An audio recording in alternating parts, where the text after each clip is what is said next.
Coba camkan dan renungkan apa yang saya katakan. Kalau tidak kepingin kena belaharutan yang namanya Bharatayuddha. Karena alam ini sudah nggak bisa dikendalikan.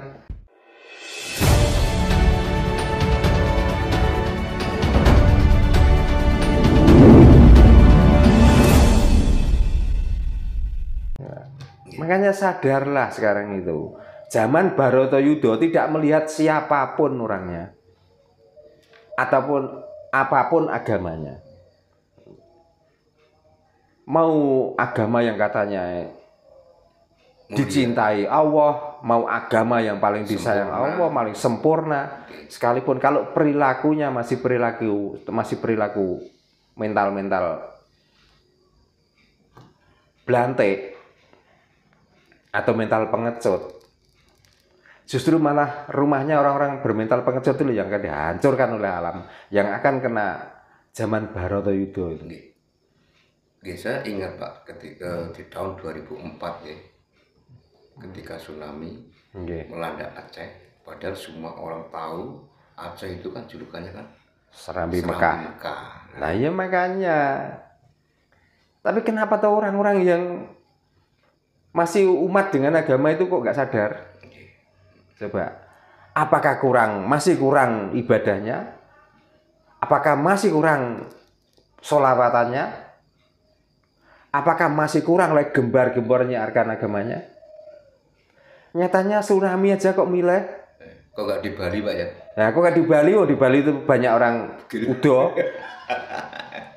Orang bugil. Kenapa kok nggak milih Bali? Paling tidak itu di Tengger lah, karena di sana banyak orang ngobong menyan. Kok nggak seperti itu? Kenapa? Seperti Palestina juga Pak. Di sana juga katanya kan. Nah iya kan tempat wali. Kelahiran para nabi kan banyak. Para nabi, para wali kan semuanya lahir di sana. Kenapa dari dulu Pak, saya kencing sampai sekarang itu loh. Kok perang terus? Perang terus. Nah ya makanya. Nah kenapa di mana negara itu kok ditempati orang-orang yang spirit biasa? Kok tenang, tidak pernah ada musibah, tidak ada bencana. Nah mbok mikir. Makanya barangkali ada pemirsa-pemirsa baru yang lagi masih umat dengan agama itu. Coba camkan dan renungkan apa yang saya katakan. Kalau tidak kepingin kena belaharutan yang namanya Bharatayuddha. Karena alam ini sudah nggak bisa dikendalikan lagi. Makanya saya pengen tahu orang yang awalnya ngomong dekat sama Tuhan, orang yang dulunya ngomong sudah tahu rahasia Tuhan, bahkan orang yang sudah ngomongkan tahu omongannya Tuhan. Di saat ada musibah ini, kenapa nggak ngomong sama Tuhan? Kenapa nggak minta perlindungan langsung sama Tuhan? Paling-paling jawabannya ini musibah. Terakhir nanti wallahu a'lam. Penak nek ngono wae, Bro.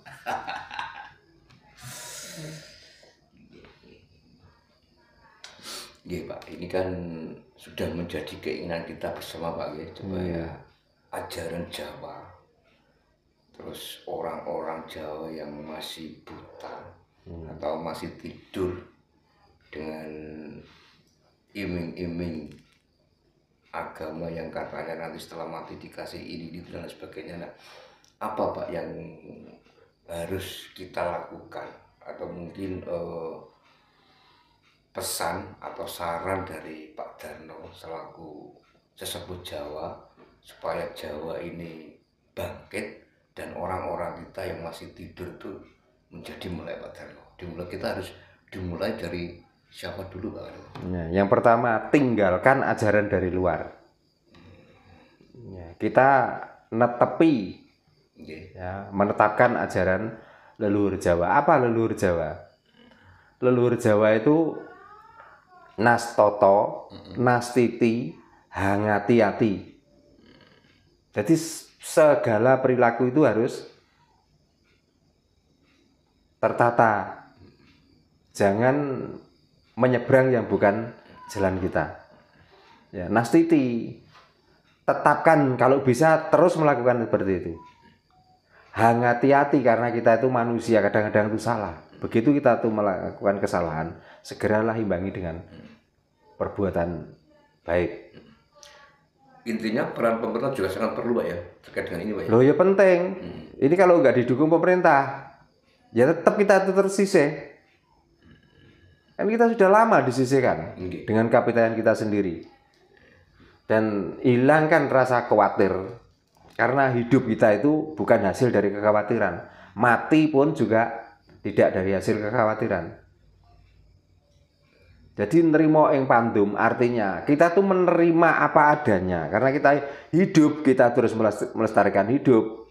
Setelah kita lestarikan kok mati, ya sudah kita terima saja. Karena hidup adalah menyembah.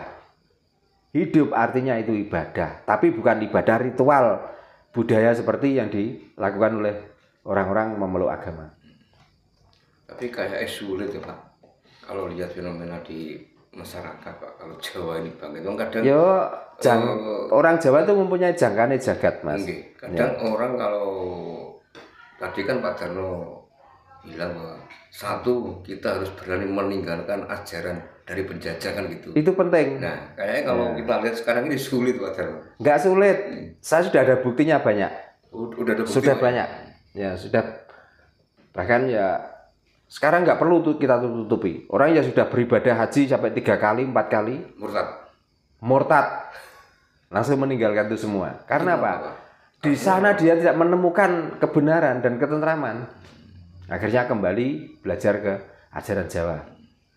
Dan belajar ajaran Jawa baru menemukan kebenaran dan ketenangan. Maksudnya di sana nggak menemukan kebenaran seperti apa? Saya nggak tahu kebenaran seperti apa yang dicari, saya nggak tahu. Tapi dia alasannya gitu Pak ya? Ya, tapi alasannya seperti itu. Tidak punya menemukan kebenaran di sana ya? Itu nggak 1, 2, tapi nggak perlu saya sebutkan namanya.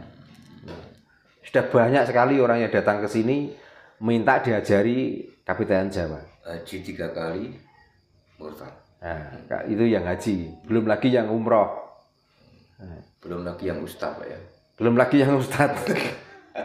Jadi mudah-mudahan Pak cepat Pak. Makanya kalau ngomong sulit, sebenarnya nggak sulit kok. Ini dengan adanya media YouTube inilah, sedikit demi sedikit akhirnya orang banyak yang sadar. Apalagi sekarang sudah disuguhi dengan orang-orang yang ngaku-ngaku beragama, yang tingkah lakunya, ucapannya, perbuatannya tidak bisa dibuat contoh.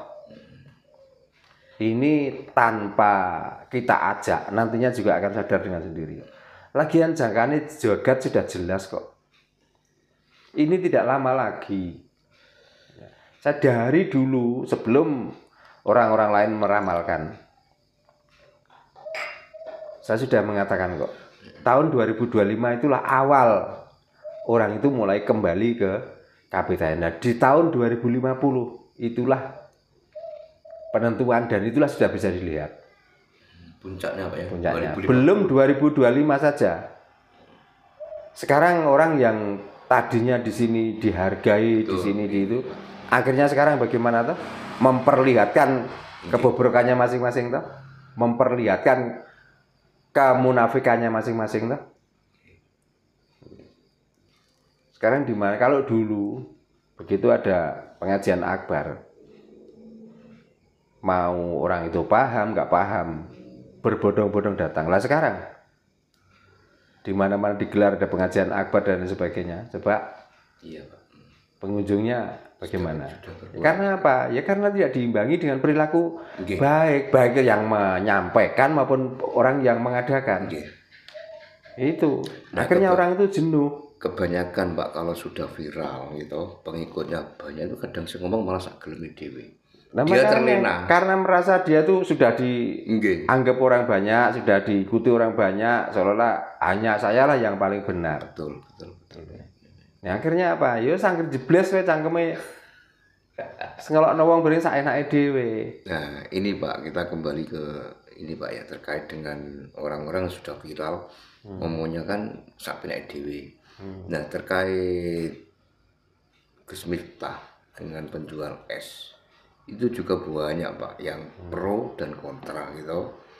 Yang pro juga banyak, yang kontra juga banyak. Nah, yang pro itu mengatakan wah itu seorang wali Makanya ketika Iya, wali murid. ya ketika beliau itu mengolok-olok menjual teh, sekarang kan dapat berkah, nah, dapat uang banyak, mau beli mobil dan sebagainya. Nah, mau haji lah, itu kalau nggak wali, nggak karma seorang wali, nggak mungkin bisa gitu. Nah itu loh. Nah, kalau gitu ya terus sebarkan di mana-mana, ngolok-ngolok uang wae, bisa uang wae. Supaya apa? Supaya semakin banyak orang tertolong.